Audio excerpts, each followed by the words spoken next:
Buenos días, Yorana Corúa. Acá estamos en Hangaroa desde muy temprano. El sistema de alerta de emergencia funcionó a las 6 de la mañana. Empezaron a sonar todos los teléfonos de la comuna y por lo tanto se inició el procedimiento, como se fue informando desde el día de ayer. Nosotros, de hecho, está todavía en este momento sesionando el COGRIT provincial, encabezado por el delegado, que de hecho ha entregado algunas informaciones adicionales durante la mañana, pero en primera instancia las medidas que se han tomado han sido principalmente evacuar toda la zona de riesgo, que es el borde costero, incluso hasta una zona urbana, de hecho, que incluye la municipalidad de Rapa Nui. Por lo tanto, nosotros, aparte de las primeras medidas que se fueron ya anunciando con la suspensión de las clases para el día de hoy, también por la mañana se suspende también la función pública. Alcaldesa, bueno, muchísimas gracias por este contacto. Afortunadamente, dentro de todo, bueno, hoy día cada vez más la conectividad nos permite esta conexión con nuestra querida isla. Entiendo que tienen incluso 5G a esta hora, no hay ningún tipo de problema. Eso permite el video en vivo, en streaming con usted sin problemas. Le quería preguntar por una medida que me llamó la atención. Hay corte de luz en Rapa Nui. ¿Esta fue una medida de prevención y por qué se tomó? Toda medida son de prevención, Ya. más allá obviamente de la intensidad que se ha expresado que iba a ser bastante mínima, pero todo tipo de emergencia para nosotros en los territorios insulares deben tener por lo menos un grado de gravedad, si se puede decir, en el fondo de que acá ninguna medida puede ser tomada a la ligera. Entonces, acá nosotros hemos trabajado coordinadamente, tanto con la empresa que está brindando los servicios básicos como la luz, por ejemplo, pero efectivamente todo esto ha sido pensado, lo hemos conversado el día de ayer con todas las instituciones involucradas y obviamente todas estas medidas son preventivas. Claro, esto es para evitar, ante, no sé, una potencial inundación, que el sistema eléctrico no genere ningún tipo de inconveniente, ¿no?, con el riesgo de la mezcla Así es. con el agua. Ahora, Así es. alcaldesa, entiendo que dentro de los puntos seguros en la isla que van a concentrar probablemente la mayoría de la población está el aeropuerto Mataveri, ¿no? El aeropuerto Mataveri y la iglesia donde me encuentro en este mismo instante. Aquí atrás está la iglesia Santa Cruz. De hecho, tenemos acá por lo menos un centenar de personas que son residentes, que son también turistas, visitantes, que también han sido evacuados y también acá tenemos desplegados a carabineros de Chile que están justamente cerrando todo el acceso al borde costero que está aquí al frente mío. Y obviamente el aeropuerto que está un poquito más arriba. Esas son las zonas más seguras, consideradas obviamente por nosotros. Sí, alcaldesa, bueno, la mayoría de los isleños, además de atender al turismo, en buena medida, históricamente, ancestralmente, se han dedicado a la pesca, ahora actualmente al buceo turístico y recolección. Hay mucha embarcación, hay mucha lancha. La gente alcanzó a tomar medidas preventivas, se supo ayer de esto, alcanzaron a sacar sus embarcaciones. ¿Cómo ha sido eso? Así es. Sí, así es. De hecho, desde ayer, desde que nosotros empezamos obviamente a estar informados con respecto a esta situación ocurrida en Rusia, de hecho se citó incluso ayer en la noche al primer COGRIT provincial, donde ahí obviamente nosotros acudimos y tomamos todas las primeras medidas y se entregó además también toda la información a nivel local. Aquí a través de todas nuestras redes sociales y de nuestros medios comunales se entregó la información y evidentemente nosotros tenemos una población importante de pescadores y por lo tanto hay muchas embarcaciones que se encuentran en las caletas. Entonces, obviamente ellos de manera muy proactiva, muchos ya han hecho retiro de sus embarcaciones desde las caletas para evitar obviamente cualquier tipo de incidente hacia las embarcaciones cuando llegue evidentemente la onda durante la mañana. Sí, alcaldesa, bueno, actualizar la población de Rapa Nui, el total actualmente a cuánto corresponde según el datos de último censo, porque imaginamos, ¿verdad?, el volumen de población que tiene que ir a zona segura, y qué medidas también están tomando entre la policía, las autoridades municipales para poder desplazar a personas con problemas, ¿no?, para hacerlo, gente mayor, Así es. ¿cierto? Sí, así es. De hecho, tenemos un gran universo de personas mayores y obviamente ya tenemos localizado quiénes son las personas mayores que están ubicados en la zona costera, en la zona de riesgo. Por lo tanto, acá con el apoyo de la Armada de Chile, al igual que todos nuestros Muto y Jaretabana, que son nuestras policías municipales, se han desplegado desde las 6 de la mañana para poder justamente ayudar y apoyar los procesos de evacuación de las personas que obviamente no tienen las condiciones físicas para hacerlo.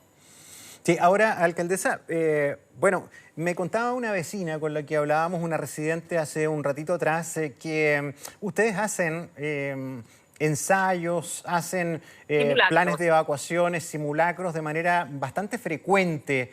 Este podría ser el simulacro más serio, esperamos, porque siempre la expectativa está en que esto sea algo preventivo y no pase nada, pero hay que tomar los resguardos, o sea, si el CHOA, si Senapred dice y activa esto, es porque hay un potencial de riesgo que hay que evitar. Sí. Sí, y lo que pasa acá, además, nunca tenemos que olvidar, evidentemente, lo que sucedió el 28F, ¿no es cierto? Entonces, en virtud de eso, evidentemente, ha sido una gran lección para el país. Por lo tanto, ningún tipo de alerta de este tipo puede ser tomado a la ligera. Debe ser tomado con toda la seriedad que eso significa. Y eso es lo que hemos estado haciendo en conjunto con todas las instituciones para justamente resguardar la integridad de la comunidad, pero también de nuestros visitantes. Además, hoy día también se cerraron varios puntos de visitación y el acceso a la zona costera de visitación habitual durante la madrugada, donde muchas veces visitantes van a ver la salida del sol, por ejemplo, en el lugar más emblemático, que es Tongariki. Pero esta mañana justamente se cerró todo el acceso. Aquí obviamente nosotros debemos prevenir y es por eso, como tú muy bien lo has dicho, desde ese entonces, desde esa fecha que todos sabemos, del 28F, que nosotros reiteradamente hemos estado haciendo simulacro en toda la provincia para justamente siempre estar preparados. Y hoy día justamente lo estamos poniendo en ejercicio y se está demostrando que, bueno, se está dando sus frutos y que estamos preparados para este tipo de situación que evidentemente ocurre en todo tipo de islas en el Océano Pacífico. Alcaldesa, le queremos agradecer por este contacto. Me encanta tenerlos, ¿verdad?, cada vez más presentes. Queremos mucho Rapa Nui y esperamos que todo esto termine en paz y que sea un gran ejercicio preventivo y nada más que eso. Estaremos en contacto permanente. Bueno, muchas gracias, Maururu, a ustedes por darnos esta plataforma y darle también la tranquilidad a todos nuestros familiares que tenemos en el continente, que hasta el momento está todo bajo control, muy bien manejado de parte de nosotros como municipalidad junto con todo nuestro personal y también con todas las instituciones de seguridad y armadas que están acá colaborando. Excelente, invita a todos los Rapa Nui a que se informen por Mega, que está buenísimo.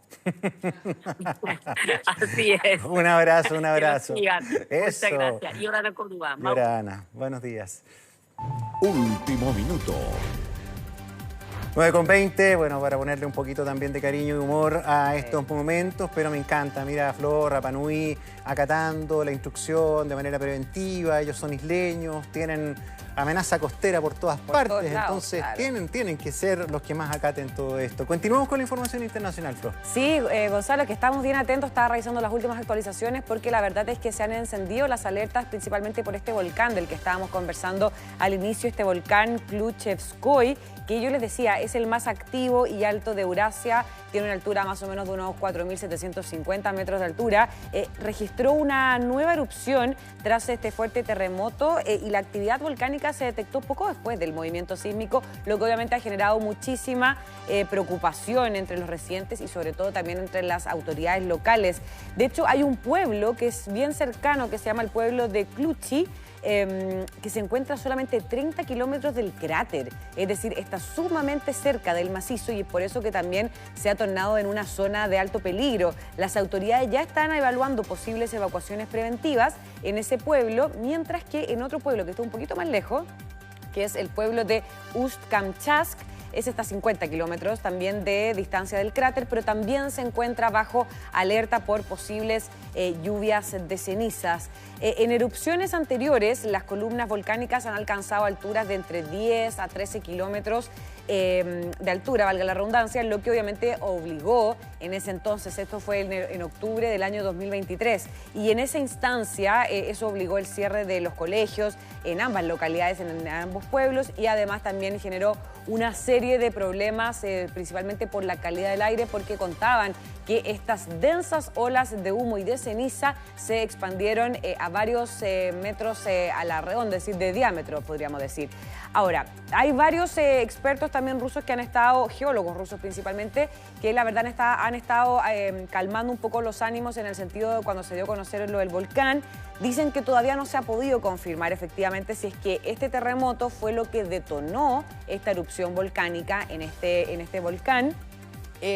Pero que no, obviamente no descartan que la actividad pueda haber influido en la reactivación de este volcán, que es un volcán que está completamente activo y que realiza estas erupciones periódicamente. De hecho, estábamos revisando también medios internacionales que ya anunciaban que se pueden percibir y se pueden detectar los ríos de lava que ya estarían bajando desde el cráter por las colinas y por las laderas de este macizo. Ya habría entonces la presencia de lava, de ríos de lava, no grandes, pero obviamente ríos de lava, en fin, y además también estas largas, intensas humos, o podríamos decir como filas de humo, obviamente chimeneas de humo, que obviamente han obligado también a las autoridades a desplegar también equipos especializados para poder monitorear sin duda esta situación. Se espera, además dijeron por parte de los geólogos rusos que se esperan unas nuevas actualizaciones, por supuesto en las próximas horas, y que se tomen también decisiones en base a ver, así que efectivamente van a tener que evacuar a estos dos poblados cercanos a este volcán, o si efectivamente solamente van a quedar con algunas medidas preventivas para evitar la emanación también, es para la ingesta, podríamos decir. ¿Cómo es ingesta, Gonzalo? Del humo. La inhalación. Inhalación, eso. Y la inhalación del humo, obviamente, y las medidas preventivas también que publicaron era, por ejemplo, tapar todas las ventanas, las puertas con paños fríos y obviamente no salir de sus casas en caso de que no sea absolutamente necesario. Bueno, esa es la actualización por parte de Rusia, pero ¿qué está pasando también en nuestra región, en Perú? Ojo, porque se han previsto olas de más de 2 metros de altura que podrían llegar a las costas de nuestros vecinos del norte. Todo esto lo advirtió el propio Centro Nacional de Emergencia, mientras que tanto Indonesia, Chile, México, Panamá y Taiwán también han emitido avisos, advertencias también de vigilancia y de tsunami. En Colombia, ojo, porque en Colombia ordenaron evacuaciones de las zonas costeras del Pacífico y además en Ecuador, por ejemplo, hay que recordar que Ecuador tiene las Islas Galápagos, que están bastantes kilómetros mar adentro, y es por eso que el gobierno de Ecuador ordenó las evacuaciones preventivas también en las playas de estas islas de Galápagos. China, que es otro de los vecinos fronterizos incluso del gigante ruso, ya levantó las alertas de tsunami en sus costas orientales, pero de todas formas este movimiento obviamente ha generado muchísima alerta, considerando que este evento ocurre apenas 10 días de otro potente terremoto que se llevó a cabo en la misma región, en la misma península. Ahí fue de 7,4, ahora finalmente el movimiento telúrico se mantuvo en 8,8, pero que en esa instancia además se provocaron múltiples réplicas, aunque eso sí, no dejaron principalmente daños estructurales muy grandes.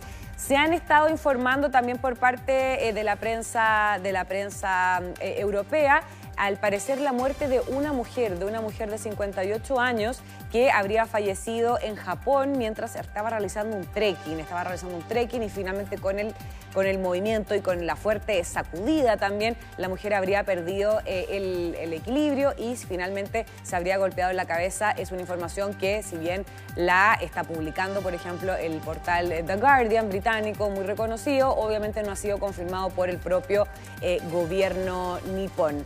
Ahora, hay otra imagen que me gustaría que pasemos a revisar, y es un timelapse de barcos que se están alejando de la costa en Hawái.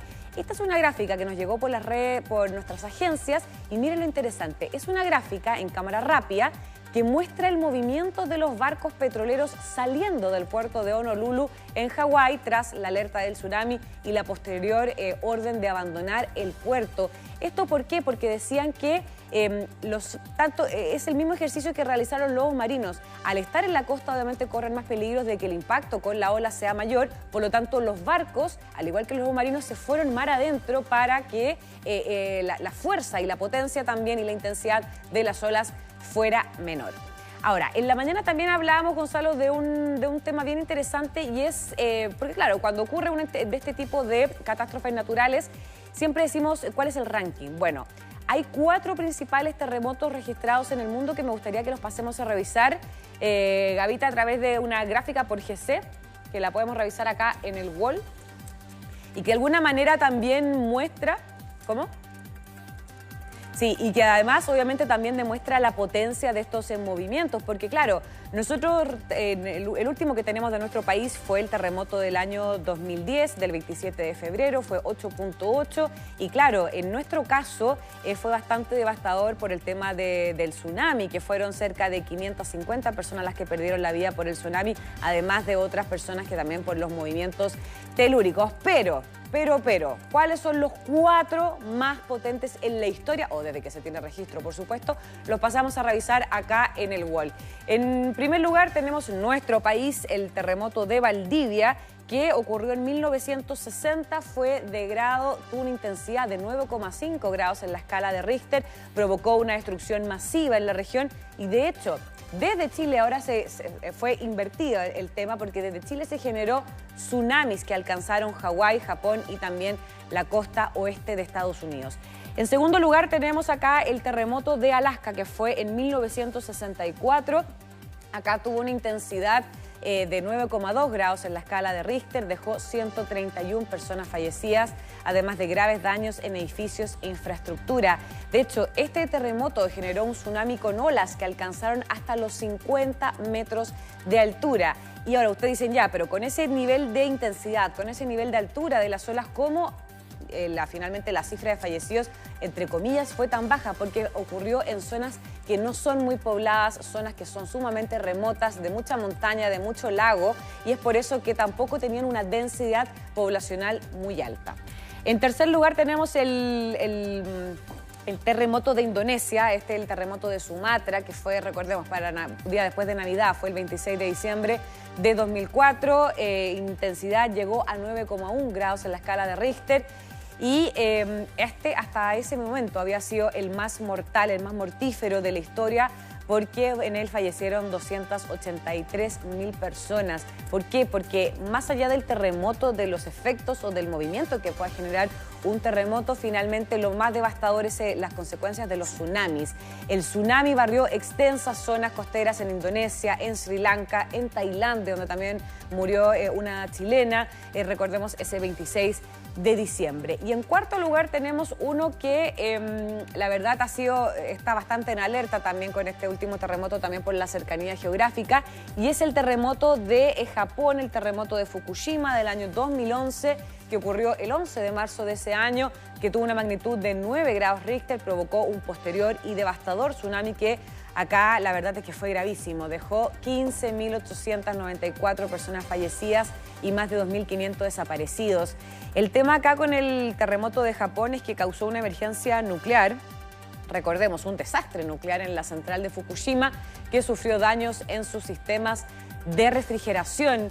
Y más, aunque no lo tengamos en el wall, también el que le sigue, que les quería comentar también, es otro terremoto en el quinto lugar de Rusia, que ocurrió en el año 52, que alcanzó los 9 grados también y tuvo como epicentro la misma península que el terremoto de anoche, que fue en la península de Kamchatka, en Rusia.